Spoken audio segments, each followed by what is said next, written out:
ബി.ജെ.പിയുടെ 370 seat target വലിയ വെല്ലുവിളിയാവുമെന്നാണ് internal survey പറയുന്നത്.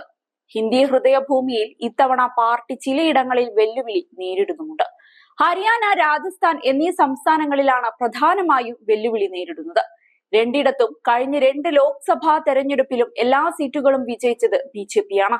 ഇത്തവണ അത് ജയിക്കാനുള്ള സാധ്യത കുറവാണെന്നാണ് സർവേയിലെ കണ്ടെത്തൽ. ഹരിയാനയിൽ 5 സീറ്റുകളിലും രാജസ്ഥാനിൽ 6 സീറ്റുകളിലുമാണ് ഈ പ്രതിസന്ധി നിലനിൽക്കുന്നതെന്നാണ് കണ്ടെത്തൽ. പാർട്ടിയുടെ പ്രതിനിധികൾ തന്നെ ഇക്കാര്യം ചൂണ്ടിക്കാട്ടുന്നുമുണ്ട്. ഹരിയാനയിൽ 5 സീറ്റുകളാണ് ബി.ജെ.പി നേതൃത്വത്തെ ആശങ്കപ്പെടുത്തുന്നത്. പാർട്ടിയുടെ മാനേജർമാർ തന്നെ ഈ ആശങ്ക ശരിയാണെന്ന് ശരിവെക്കുന്നു. ഹിന്ദുസ്ഥാൻ ടൈംസ് ഇക്കാര്യം റിപ്പോർട്ട് ചെയ്തിട്ടുമുണ്ട്.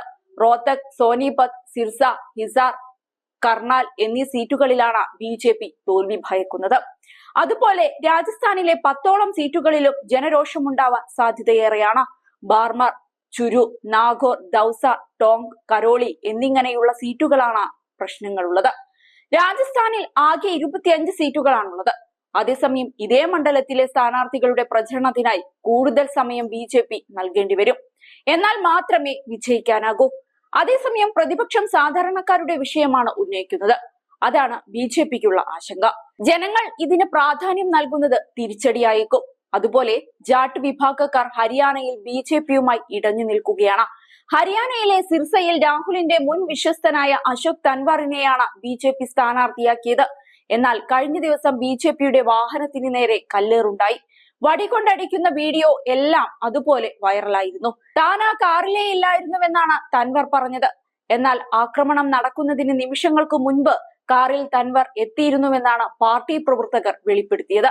ജാട്ട് വിഭാഗക്കാരുടെ രോഷം താങ്ങാവുന്നതിലും അപ്പുറമാണ് ബി.ജെ.പിക്ക്.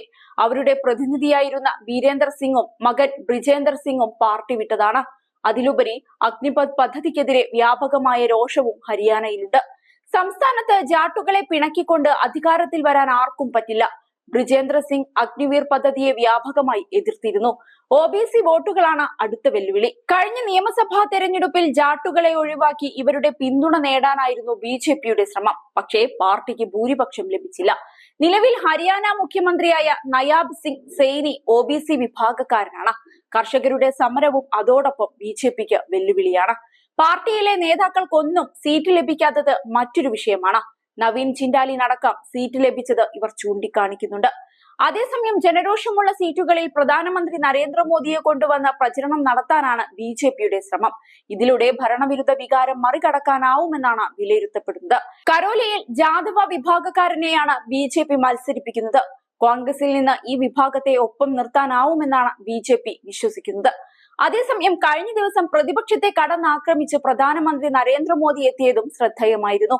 കോൺഗ്രസ് ദേശവിരുദ്ധ ശക്തികൾക്കൊപ്പമാണ് നിലകൊള്ളുന്നതെന്നും പ്രതിപക്ഷമായ ഇന്ത്യ സംഘം രാജ്യത്തെ ദുർബലപ്പെടുത്താൻ ശ്രമിക്കുകയാണെന്നും പ്രധാനമന്ത്രി ആരോപിക്കുകയുണ്ടായി.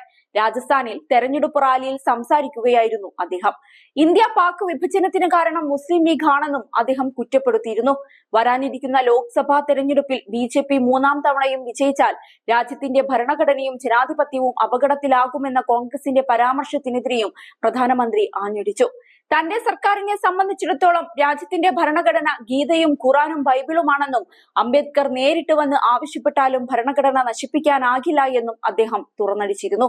കഴിഞ്ഞ ദിവസം തമിഴ്നാട്ടിൽ തെരഞ്ഞെടുപ്പ് റാലിയെ അഭിസംബോധന ചെയ്ത് സംസാരിക്കവേ കോൺഗ്രസ് നേതാവ് രാഹുൽ ഗാന്ധി ഇനിയും അധികാരത്തിൽ വന്നാൽ ഇന്ത്യൻ ഭരണഘടന മാറ്റാൻ ബി.ജെ.പി ശ്രമിക്കുമെന്ന് പറഞ്ഞിരുന്നു. ഇതിനു മറുപടിയായിട്ടായിരുന്നു മോദിയുടെ പ്രതികരണം. രാജ്യത്ത് അടിയന്തരാവസ്ഥ ഏർപ്പെടുത്തി ഭരണഘടന തകർക്കാനാണ് കോൺഗ്രസ് ശ്രമിച്ചതെന്നും ഇപ്പോൾ ഭരണഘടനയുടെ പേരിൽ തന്നെ അധിക്ഷേപിക്കാനാണ് അവർ ശ്രമിക്കുന്നതെന്നും മോദി തുറന്നടിക്കുകയുണ്ടായി. തിരിച്ചുള്ള മറുപടി മോദിക്ക് ഉടൻ തന്നെ പ്രതീക്ഷിക്കാം.